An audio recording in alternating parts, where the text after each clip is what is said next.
Today's evening devotional. A character the world will recognize. That ye may be blameless and harmless, the sons of God, without rebuke, in the midst of a crooked and perverse nation, among whom ye shine as lights in the world. Philippians chapter 2 verses 15. It is God's purpose to manifest through His people the principles of His kingdom. That in life and character they may reveal these principles, He desires to separate them from the customs, habits, and practices of the world. By beholding the goodness, the mercy, the justice, and the love of God revealed in His church, the world is to have a representation of His character.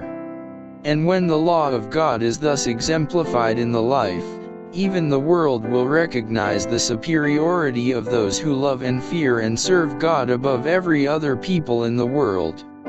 Seventh-day Adventists, above all people, should be patterns of piety, holy in heart and in conversation. To them have been entrusted the most solemn truths ever committed to mortals.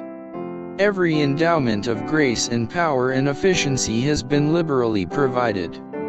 They look for the near return of Christ in the clouds of heaven.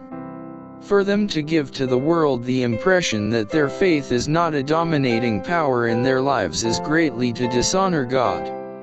Because of the increasing power of Satan's temptations, the times in which we live are full of peril for the children of God, and we need to learn constantly of the great Teacher, that we may take every step in surety and righteousness.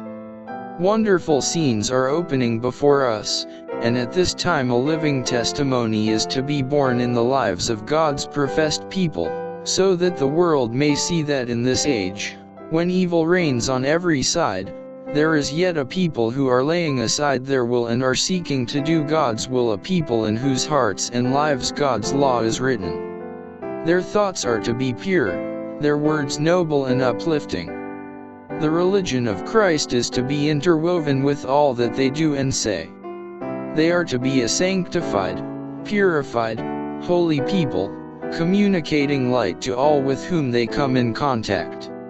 It is His purpose that by exemplifying the truth in their lives, they shall be a praise in the earth.